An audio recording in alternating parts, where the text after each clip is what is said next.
Gracias, José, por allí. Estamos con Cruda Realidad. Con Héctor Paglia, reconocido economista de Córdoba. ¿Qué tal, Héctor? Gracias por haber venido. ¿Qué tal, Héctor?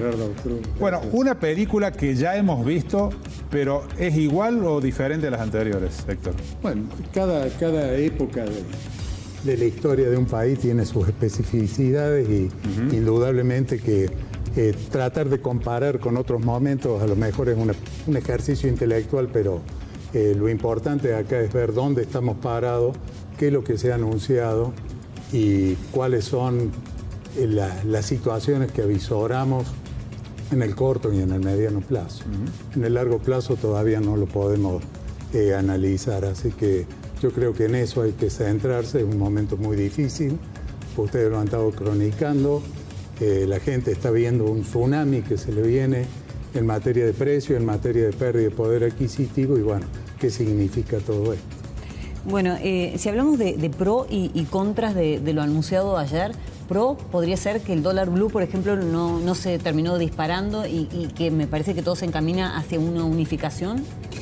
Bueno, ese es un dato relativo, es un mercado muy pequeño en el cual hoy tampoco se ha acomodado todavía, es muy reciente lo que puede vislumbrarse a través de la cotización de este dólar blue o dólar paralelo. Además están los otros dólares, ¿no? El dólar turista, el dólar tarjeta. Claro, seguimos con una variedad todavía de dólares, indudablemente que en algún punto del horizonte tenderá a unificarse, pero con acá, una chique de brecha importante, ¿no? Una chique de brecha muy importante porque la suba del piso ha sido espectacular. La devaluación ha sido alta, claro. Ha sido cerca del 120%, en un decálogo porque son 10 las medidas que anunció el ministro, en donde el principal problema está centrado, primero, que no tiene integralidad, y segundo, que le falta institucionalidad a lo enunciado. ¿Qué quiero decir?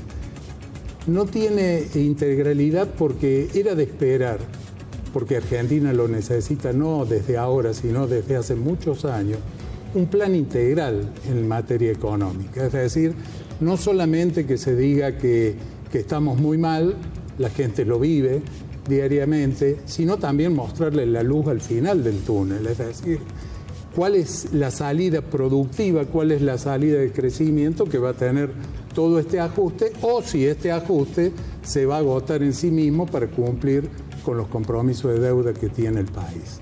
Eso en cuanto a lo que hubiera sido preferible, un programa integral, un programa que tenga una serie de medidas que sean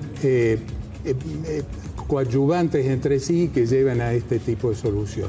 Y la falta de institucionalidad hace al diálogo. Acá las medidas per se, que significan un fuerte ajuste fiscal, un fuerte ajuste monetario y cambiario, produce una serie de consecuencias en otras variables. Tomemos un solo ejemplo, nuestra Córdoba. Es decir, Córdoba, frente a esta situación, se encuentra con que tiene vencimientos de deuda este año y el año próximo, mejor dicho, en el 2024, del orden de los 500 millones de dólares. O sea que con un presupuesto que el exministro Osvaldo Giordano lo había elevado con una pauta de tipo de cambio promedio de 486 pesos. Hoy estamos en 800. ¿Eso qué significa? Que Córdoba automáticamente le creció su deuda o sus vencimientos durante 2024 en 167.000 millones de pesos. Lógicamente que si la nación le pagara los 240.000 millones de pesos que le debe solamente en el rubro cajas de jubilaciones, el problema no sería tal, pero eso nada se ha hablado. O sea, yo creo que cuando se toman este tipo de medidas, hay que tratar primero de no ser tan lúgubre, primero no exagerar, es decir el cuadro de situación, pero no irse al extremo de hablar de 15.000% de inflación, 90% se ha dicho que por ahí, sin dar un horizonte de salida. Una de las cosas que se decía es si no era una estrategia para plantear lo peor y después que el resultado a lo mejor no sea tan duro o que se vea una luz un poco más inmediatamente. Pero si ha sido la estrategia, personalmente creo que no es la más conveniente, hoy lo estamos viendo. Viniendo hacia aquí, uno veía doble y triple colas de autos en las estaciones de servicio agolpándose porque el litro de nafta súper se va arriba de 700 pesos. Entonces, no hay que tener una concepción solamente monetaria de la economía, sino que hay que tener una concepción amplia. Cuando hablamos de inflación y decimos la única causa de la inflación es monetaria, estamos equivocándonos. ¿Por qué? Porque supongamos que se soluciona el problema de las LELIQ, se soluciona el problema del déficit cuasi fiscal del Banco Central y desaparece esa problemática. La inflación va a bajar, pero si usted deja liberados los precios al aumento de tarifa, al aumento de combustibles, etcétera, va a tener presión por el lado de los costos y la inflación va a seguir. Y en definitiva, los asalariados y los jubilados van a terminar creyéndose, pero entonces la casta éramos nosotros tenemos que pagar. Mi pregunta es más casera, en definitiva, y tiene que ver con lo que pasó recientemente, devaluación y un dólar que se fue a 800 pesos. ¿Hasta cuándo pueden seguir subiendo los precios? ¿Hasta cuándo se van a seguir acomodando?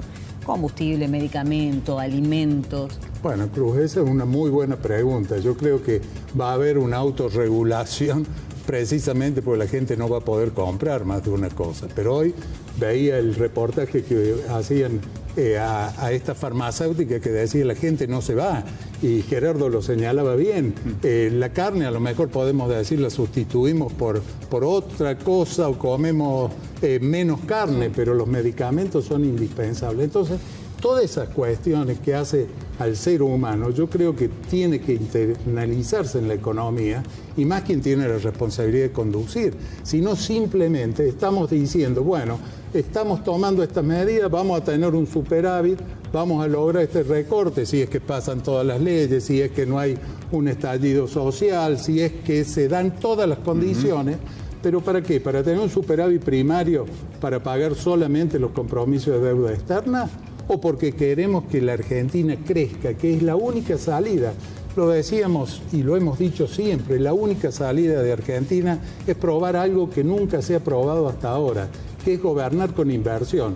No gobernar con emisión monetaria ni gobernar con endeudamiento, con inversión, pero para eso hay que mostrarle un futuro y una salida al inversor.